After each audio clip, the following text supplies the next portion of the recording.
What's happening, good people? Welcome to the channel. I'm Wes, aka Mr. Budget Watch, and today you can see we've got a new look set up. So things have changed. We've moved stuff around, added a few new bits and pieces in.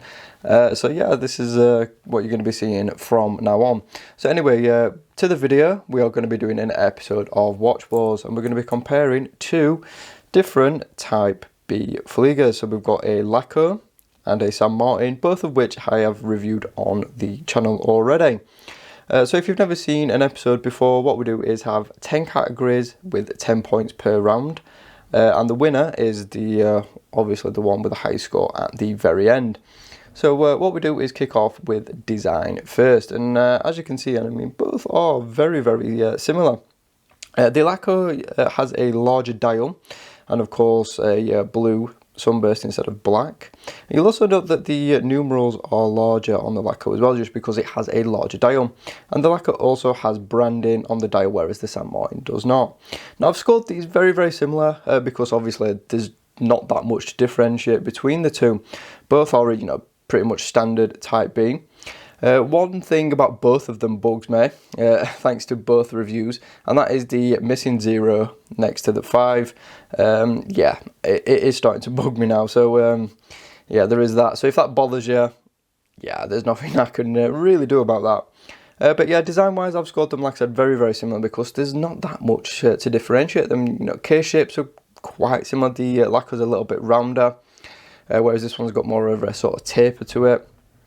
Both have got really nice lugs, and yeah, they're both very nice looking watches in their own right. And I don't think you can call the San Martin or this a homage of such, really, because Type Bs, there's only a certain amount you can actually do with them. So, you know, take that as you will. So moving on to build and finish, and this is where they start to become separated from each other. So this has, as you can see, a sand blasted finish, which is very nice, and then we look like we have sort of a 3-piece case construction. And you know what, the finishing is done to a good standard on the watch. The strap, different story, but you can check that out in the review. The San Martin, however, is fully brushed, and you can see again it looks potentially like it could be a 3-piece as well, but I could be wrong, I don't actually know. Really solid put together, brushed finish pretty much throughout, with a few little chamfered edges like on the clasp, and the finishing is just done to a very good standard for the price point. So I have given the edge to the San Martin, just because I think the sandblasting is done to a good standard, but this is just ever so slightly better.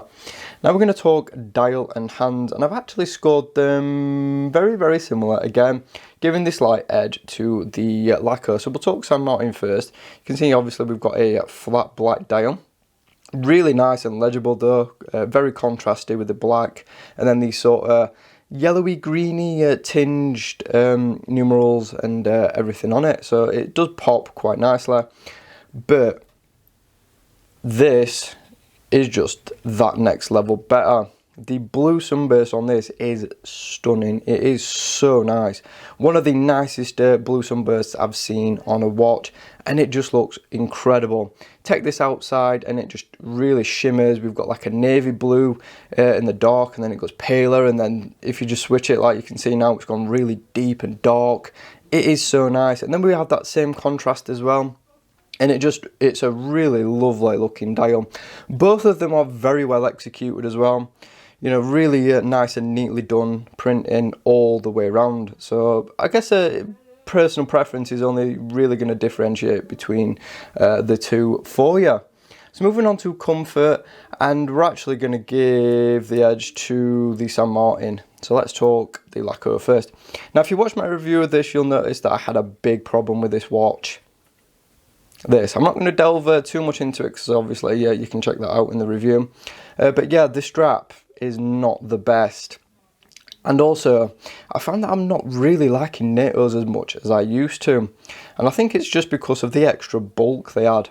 Now I have sort of done a little caveat to this. I've given it a lower score, but I've also given it a bracketed score on a different strap, and that is something I'm going to do from here on out with watches that come bundled with a NATO as standard. So I think, you know, a NATO is very easy to swap out and, you know, put on something else. So I've scored this, I 6.5 on the NATO because it's not great, but I've scored it an 8 on a 2-piece leather strap because it's so much more comfortable, and you actually get to appreciate the curved lugs and the comfort even more. So it is a very comfortable watch, just not on the stock strap. This I've scored much higher because it's probably one of the most comfortable watches I've ever had hands-on with. You know, the case fits really nice, it sits well on wrist, good articulation, perfect sizing for my slim wrist, and yeah, really nice size too. Both are really good sizes. You just don't really get the benefit of the small size with the NATO, whereas this one you get to appreciate it all.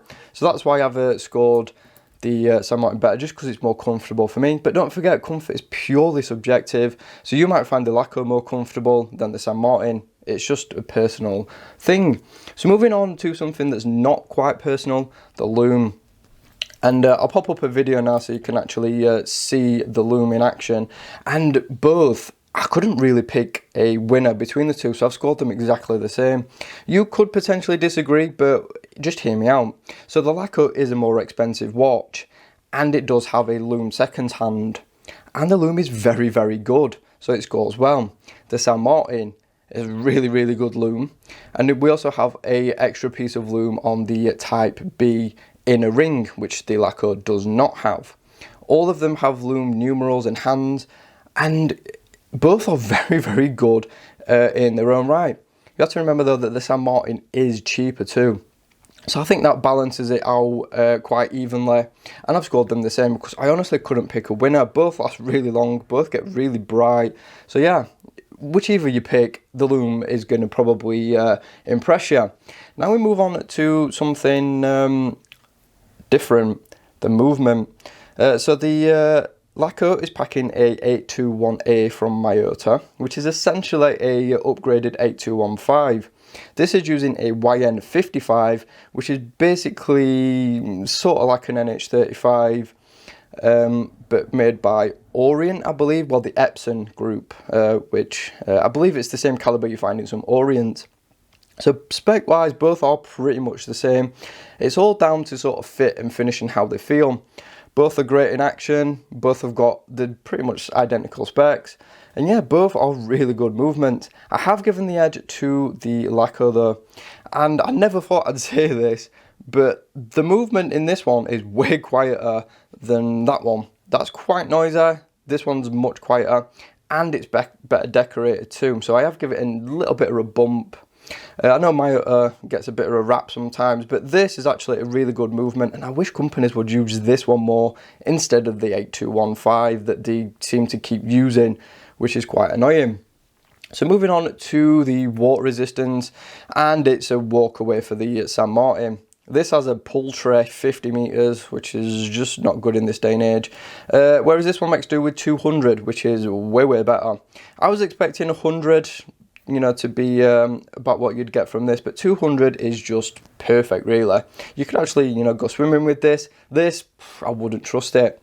So the reason why this has better water resistance is because the Laco only has a pop-on case back and a push-pull crown.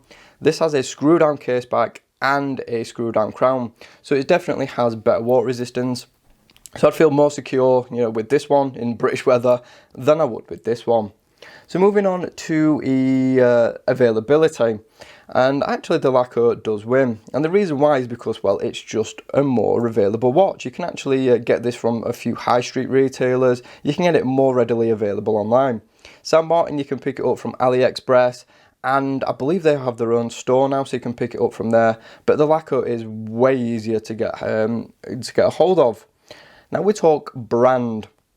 And of course the Laco takes it. I mean, it's got a lot more history, a lot more heritage, and a lot more about it. Now the San Martin does score pretty well too. Yes, it doesn't have the heritage or the history as Laco, but they've made a good reputation for building really good quality watches, and in some cases better than the big name brands. Might get a lot of flack for that, but it's true. Some of their watches do outperform you know, more expensive name brand like Laco and stuff like that.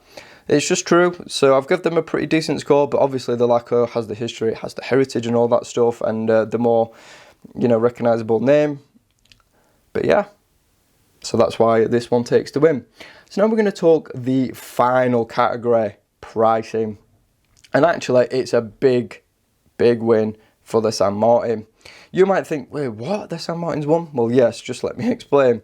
So, the Laco is £310 if you buy it from Laco directly.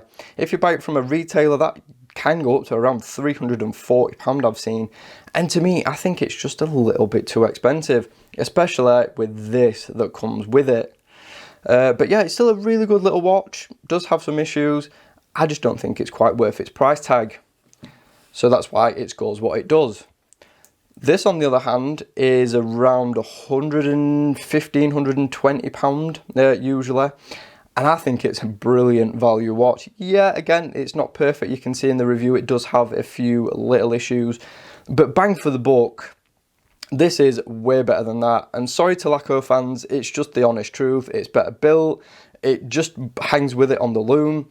The only places it really falls down is the availability and branding. Everywhere else, it's just about better. On the dial. The dial's better on the Laco. But yeah, everywhere else, this is just a superior watch. And it's less than half the price. So that's why it takes this. But which one wins overall? And it's the San Martin by around 4 points. Or if you put this on a different strap, that does decrease a little bit. But straight from the box, this is just a better overall watch. Yes, I mean, this has got the history, the heritage and all that stuff. But that doesn't mean that it's a better watch. This is what this series is all about. The better watch, not the better name. And today, this San Martin takes it just because it's way more affordable. And like I said, just a better watch as a whole. I know I'm probably going to get a little bit hate for that and might be a bit controversial. But this is just better. Do you agree with me? Thanks for watching the video. Be sure to subscribe if you haven't already. Like the video if you enjoyed it. Hit that notification bell so you don't miss any uploads. And of course, follow me on social media at Mr. Budget Watch. Thanks again. I'll see you soon.